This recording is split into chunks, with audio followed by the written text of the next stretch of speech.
শুধু বিএনপি না, যত পার্টি আছে সকল পার্টির স্পষ্টত এটা জিজ্ঞেস করা উচিত, জানতে চাওয়া উচিত আমরা কবে নির্বাচনটাকে জানতে পাচ্ছি। নাগরিক হিসেবে আমি এই সময়ে নির্বাচনের অংশগ্রহণকারী সকল রাজনৈতিক দলের নির্বাচনী ইশতেহার পড়তে চাই। সেই কারণ ওই নির্বাচনী ইশতেহার হবে নতুন বাংলাদেশের কি নির্বাচনী ইশতেহার আপনি নিয়ে আসছেন, এটা সবারই ইস্যু। কিন্তু নির্বাচনের সাথে আমাদের আরো কতগুলো ইস্যু আছে, সেগুলোকে অ্যাড্রেস করা খুব জরুরি। জানমালের নিরাপত্তা, নারীদের নিরাপত্তা প্রত্যেক দলকে দিতে হবে। কোন সাহসে আজকে যে দল আপনার নিষিদ্ধ হয় সেই দলকে দলের মিছিল নামিয়ে দিল? কিভাবে পসিবল হলো এটা? কিভাবে পসিবল হলো? আমরা যেখানে প্রত্যাশা করছি যে আপনার নির্বাচনী ইশতেহার, সাংবিধানিক প্রক্রিয়া, সংসদের ভোটের আসন, সকল জায়গাতে আমরা একটা সম্মানজনক একটা মানে পার্টিসিপেশন দেখতে চাচ্ছি, একটা কম্পিটিটিভ পার্টিসিপেশন দেখতে চাচ্ছি। নারীর কোটা টোকেনাইজেশন চাচ্ছি না যে অমুকের চেহারা পছন্দ হচ্ছে আমি কতগুলো নারী দিয়ে দিই, না না এটা চাচ্ছি না। আমরা চাচ্ছি যে যেন আমরা কম্পিট করে যেতে পারি। শোনেন, নাহিদ ইসলাম বলছে তার পলিটিক্যাল পার্টি বা নাহিদ ইসলাম বা সার্জিস ওরা হয়তোবা তাদের নাগরিক কমিটির জন্য তাদের একটা সময় দরকার সেজন্য বলছেন, বিএনপি হয়তোবা বলছেন কারণ তারা অলরেডি প্রিপেয়ার তারা বলছেন। কিন্তু আমার কাছে কি মনে হয় আসলে কি এই সরকারের সেই সক্ষমতা আছে সে জেলা ইউনিয়ন এসব পর্যায়ে একটা নির্বাচন দিবে? সে কথা নাই বার্তা নাই, স্থানীয় নির্বাচন দিতে পারে। আরে আপনি তো রাজধানীর নিরাপত্তাই দিতে পারেন না, আপনি ইউনিয়ন ওইসব জায়গায় কিসের নিরাপত্তা দিবেন? আপনি যে নিরাপত্তাটা দিবেন আপনার কি সেই সুযোগ আছে? এইটা মুখ দিয়ে না বলে মাঝখান দিয়ে শুধু শুধু এই পলিটিক্যাল পার্টিগুলোর মধ্যে এক ধরনের ফ্যাসাদ তৈরি করে দেওয়ার দরকার নাই। জনগণ এত বোকা না, জনগণ খুব ভালো বুঝে। এই জনগণকে বোকা পেয়ে আপনার হাসিনাও মনে করেছিল জনগণ এত বোকা। আজকে যদি অভ্যুত্থানের সরকার মনে করে সেটা আরো আনফরচুনেট, বিএনপি মনে করলে আরো আনফরচুনেট, আর নতুন পার্টি যদি মনে করে তাহলে তো কিছু বলারই নেই। জনগণের সাপোর্ট না পেলে আপনি কিছুই করতে পারবেন না। কাজে এই আইন শৃঙ্খলা পরিস্থিতি আগে নিশ্চিত করেন। নির্বাচন নিয়ে আমরা সবাই নির্বাচন চাই, কে চায় না? নির্বাচন কবে থেকে বিএনপি চাওয়ার বিষয় হলো? বিএনপির কেন নির্বাচন চাইতে হবে? কিন্তু ওরা তো বলছে আইনশৃঙ্খলা বাহিনীর কথা, তো আইনশৃঙ্খলার কথা তো বলছে, আইনশৃঙ্খলার অবস্থা এই অজুহাত তো নাহিদ দেখালো যে আইনশৃঙ্খলার জন্য শেষ পর্যন্ত সেই গণপরিষদ নির্বাচন এবং সেকেন্ড রিপাবলিক থেকে সরে এসে আইনশৃঙ্খলা না আইনশৃঙ্খলা ঠিক করতে পারছেন না বলেই তো আরো তাড়াতাড়ি নির্বাচন প্রয়োজন।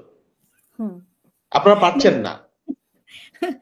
ঘটনাটা কি হয়েছে যে শুনেন, সেকেন্ড রিপাবলিক নিয়ে আপনি ডিবেটটা শেষ হয় নাই, ওটা নিয়ে আরেক ডিবেট আসলে কি হয় কি না। সেকেন্ড রিপাবলিক আপনি ফ্রান্সের ফিফথ রিপাবলিক, 5টা রিপাবলিক ফ্রান্সে হয়েছে, ফ্রান্সের বৈশিষ্ট্য এখন হঠাৎ করে বাংলাদেশে নিবেন, এটা একটা ডিফারেন্ট ডিবেটের ব্যাপার। কারণ কি আপনি বাংলাদেশের স্বাধীনতা, সার্বভৌমত্ব, বাংলাদেশের সংবিধানকে ছুঁড়ে ফেলে দিয়ে সংবিধান করে, এগুলো সবই হচ্ছে একটা কালক্ষেপণের এজেন্ডা। আমি স্পষ্ট করে বলতে চাই, সংস্কার কোনো একটা প্রক্রিয়া এমন হতে পারে না যে এই পর্যন্ত সংস্কার করার পরে আমি আর সংস্কার করব না, এটা কোনোদিন পসিবল না। সংস্কার একটা চলমান প্রক্রিয়া, যে দল করবে তার অনেক দোষ ত্রুটি থাকবে, সেটা চলমান প্রক্রিয়া। এটাকে আমাদেরকে রিভাইজ করে মানে প্যারালালি যেতে হবে। এবং সেক্ষেত্রে আমার মনে হয় শুধু বিএনপি না, যত পার্টি আছে সকল পার্টির স্পষ্টত এটা জিজ্ঞেস করা উচিত, জানতে চাওয়া উচিত আমরা কবে নির্বাচনটাকে জানতে পাচ্ছি। নাগরিক হিসেবে আমি এই সময়ে নির্বাচনের অংশগ্রহণকারী সকল রাজনৈতিক দলের নির্বাচনী ইশতেহার পড়তে চাই। সেই কারণ ওই নির্বাচনী ইশতেহার হবে নতুন বাংলাদেশের কি নির্বাচনী ইশতেহার আপনি নিয়ে আসছেন, সেটা নিয়ে আমাদের আলাপ করার কথা। সময়টা ওই জায়গাতে আপনি ভাই ফরগেট অ্যাবাউট মানে শুধু এটা নির্বাচন, আপনি দ্রব্যমূল্যের ঊর্ধ্বগতি ঠিক করতে পারছেন না, চাঁদাবাজি ঠিক করতে পারছেন না, যানবাহন পরিস্থিতি ঠিক করতে পারছেন না, যানজট ঠিক করতে পারছেন না, পারছেনটা কি? এটা নিয়ে প্রশ্ন করবে না? এটা নিয়ে তো আমাদের প্রশ্নটা করতে হবে। আপনাকে তো একটা জায়গা ফিক্স করে দেখাতে হবে যে দেখো যে এই জায়গাটা আমি খুব সফল, তাহলে সেই জায়গাটা নিতে হবে। অন টপ অফ দ্যাট আপনারা সবাই জানেন আমাদের দেশীয় রাজনীতি কিন্তু দেশের ভেতরে নাই। আমাদের দেশীয় রাজনীতির ক্ষেত্রে চারপাশের নানা ধরনের কনস্পিরেসি বলেন, ইন্টারভেনশন বলেন, বাইরের আগ্রহ বলেন, সেগুলোও আছে। সেগুলোকে যদি আপনি ট্যাকেল দেওয়ার সামর্থ্য না রাখেন তাহলে কিন্তু আর আমাদের পক্ষে আসলে এটা খুবই অ্যালার্মিং হবে। সেই জন্য নির্বাচনটা সবারই দরকার। আমি এটাকে স্পষ্ট অবজেকশন জানাই, নির্বাচন বিএনপির ইস্যু না। বিএনপি কি করলো না করলো আমার মাথা ব্যথা না, নির্বাচন আমাদের নাগরিকদের ইস্যু, এটা সবারই ইস্যু। কিন্তু নির্বাচনের সাথে আমাদের আরো কতগুলো ইস্যু আছে, সেগুলোকে অ্যাড্রেস করা খুব জরুরি। জানমালের নিরাপত্তা, নারীদের নিরাপত্তা প্রত্যেক দলকে দিতে হবে। কোন সাহসে আজকে যে দল আপনার নিষিদ্ধ হয় সেই দলের মিছিল নামিয়ে দিল? কিভাবে পসিবল হলো এটা? কিভাবে পসিবল হলো? একটা নিষিদ্ধ সংগঠন নামলো কি করে? এগুলো নিয়ে প্রশ্ন করতে হবে এবং রাজনৈতিক দলগুলোকে এগুলো আইন শৃঙ্খলা বাহিনী তো বলবে যে ওরা নিষিদ্ধ হয়েছে, মিছিল নিয়ে নেমেছে, আমরা তো তাদের ধাওয়া করেছে, তারপরে গ্রেফতার করেছে। সেক্ষেত্রে আপনি কি বলবেন? তারা তো ধাওয়া গ্রেফতারের বিষয় না, একটা নিষিদ্ধ সংগঠনের মানুষরা একসাথে রাস্তায় নামে কি করে? যদি আপনার আমরা তো এর আগেও দেখেছি হিজবুত তাহরীর মানে পতাকা নিয়েছিল বা ব্যানার নিয়েছিল, তো তখন তো আমরা ধাওয়া করতে দেখিনি, আজকে তো ধাওয়া করলো। এখন সেটা তো আরেকটা পলিটিক্যাল ন্যারেটিভ হতে পারে, কি জন্য ধাওয়া করেছে, কি সমস্যা, কি কোথায় কে গেছে, সেটা তো আসলে আরেকটা আলাপ। নারীর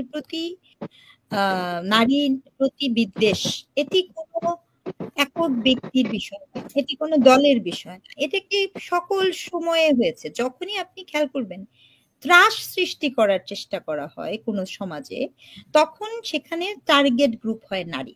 এটা একদম থিওরিটিক্যালি রিসার্চ বেসড ওয়ার্কে দেখা গিয়েছে, যে কারণে যুদ্ধ বলেন যখনই হয়েছে দেখবেন আক্রমণের অন্যতম টার্গেট গ্রুপ হচ্ছে ওমেন। তো এই যে এই মুহূর্তে নারীর প্রতি, আমি আবারও বলছি, অন্যান্য সময়েও নারীর প্রতি অনেক ধরনের অত্যাচার হয়েছে, এই সময়েও নারীর প্রতি অত্যাচার হচ্ছে, এবং এক্ষেত্রে আমি যেটা মনে করি যে টার্গেটেড উপায়ে, সেটা পলিটিক্যালি হতে পারে, ষড়যন্ত্রমূলক হতে পারে, এবং কারো একপাক্ষিক যে বোধ, পুরুষতান্ত্রিক যে চেতনা, সেখান থেকে হতে পারে। আবার আপনি মিসলিডিং রিলিজিয়াসিটিকে ব্যবহার করে হতে পারে, নানা ধরনের ভাবে কিন্তু এটা হতে পারে। তো সেই জন্য নারীর প্রতি যেই সহিংসতার গল্পগুলো হচ্ছে, এটাকে যদি আপনি রোধ না করেন, বিশ্বাস করেন কোন ধর্মই, এবং ইনক্লুডিং ইসলাম তো নাই যে নারীকে অবমাননা করবে এরকম ভাবে বলে না। আপনি গতদিন আপনি দেখেন, একবার আপনারা শুনে দেখেন শাহবাগের যে ঘটনাটা ঘটলো, সেই তিনি নিজের মুখে যে ভাষা, অশালীন ভাষা মানে বলছে, সেটি শুনলেই তো আপনার নিজের কাছেই হবে। সেই মানুষটাকে কোনোভাবে এই রিলিজিয়াস বলাটাও বরঞ্চ অনেক বেশি দুঃখজনক। এক্ষেত্রে আমি সে জায়গাতেই বলছি যে এখানে পুরো ব্যাপারটা এমন হয়েছে যে আপনি যে কোনো মূল্যে নারীর গতি প্রকৃতি নিয়ন্ত্রণের চেষ্টা করছেন। আপনি খেয়াল করে দেখবেন যে কন্টিনিউয়াসলি নারীকে আক্রমণ করার ব্যাপারে আপনার রাজনৈতিক দলগুলোর নিশ্চুপতাও কিন্তু আমি ভীষণ রকমের আশা না। আজকে তো ফখরুল ইসলাম আলমগীরও বলেছেন যে নারীকে টার্গেট করা হচ্ছে। আজকে ফখরুল ইসলাম আলমগীর বলেছেন, এবং জাতীয় পার্টি থেকেও বলা হয়েছে, কিন্তু এটা তো আরো আগে বলা খুব দরকার ছিল, এটা তো এখন বলার দরকার ছিল না। এটা নিয়ে বারবার আমি বলছিলাম, আপনি খেয়াল করে দেখবেন যে নাগরিক ঐক্য বলেন, জাতীয় নাগরিক ঐক্য বলেন, সেগুলি জাতীয় ঐক্য বলেন, সব জায়গাতে নারীকে কর্নার করে দেওয়ার একটা প্রক্রিয়া দেখা যাচ্ছিল। দলগুলোর মধ্যেও নারী নেতৃত্বের সামনে আসা বা সিদ্ধান্ত গ্রহণ ব্যাপারগুলো কি হয়ে যাচ্ছে। এতে করে কি হয়েছে? এতে করে আপনি বহির্বিশ্বকে একটা মেসেজ দিয়েছেন। কি মেসেজ দিয়েছেন জানেন? এটা সাকসেসফুলি প্লটেড কি, যে মানুষের মাথায় ঢোকানো যে আওয়ামী লীগ ছাড়া এই দেশের মহিলারা আসলে স্বাধীনভাবে চলাফেরা। আপনি কখনো ভেবেছেন যে বাংলাদেশের নারী শক্তি গার্মেন্টস ইন্ডাস্ট্রিতে কি পরিমাণ কাজ করে, বাংলাদেশের ইকোনমিক্যাল যে ইয়েগুলো আছে সেখানে কতখানি নারী ওমেন ওয়ার্কফোর্স কাজ করে। কাজেই নারীর প্রতি এই সহিংসতার ব্যাপারটা, অনিরাপত্তার ব্যাপারটা যদি নজরে না আনা হয়, রাজনৈতিক দলগুলো যদি এই বিষয়ে কনসিয়াস না হয়, সারা দুনিয়ায় জেন্ডার ব্যালেন্সের কথা বলা হচ্ছে, দুনিয়া এই জায়গায় পৌঁছে গেছে, সেই জায়গাতে আমরা যেখানে প্রত্যাশা করছি যে আপনার নির্বাচনী ইশতেহার, সাংবিধানিক প্রক্রিয়া, সংসদের ভোটের আসন, সকল জায়গাতে আমরা একটা সম্মানজনক একটা মানে পার্টিসিপেশন দেখতে চাচ্ছি, একটা কম্পিটিটিভ পার্টিসিপেশন দেখতে চাচ্ছি, নারীর কোটা টোকেনাইজেশন চাচ্ছি না, যে অমুকের চেহারা পছন্দ হচ্ছে আমি কতগুলো নারী দিয়ে দিই, না না, এটা চাচ্ছি না। আমরা চাচ্ছি যে যেন আমরা কম্পিট করে যেতে পারি সেই জায়গাটাতে। এটা আসলেই আমি বারবার বলবো যে রাজনৈতিক দলগুলোর ক্ষেত্রে স্ট্রং। আমি মির্জা ফখরুল ইসলাম আলমগীরকেও ধন্যবাদ দিতে চাই, নাগরিক পার্টিও যে গতকালকে মনে হয় আজকেই একবার সংবাদ ধন্যবাদ দিতে চাই। ওদের যে নারী সদস্য তাদেরকে নিয়েও ফেসবুকে অনেক ধরনের লেখালেখি হচ্ছে, তাদের তো আরো বেশি আগে বলা উচিত ছিল।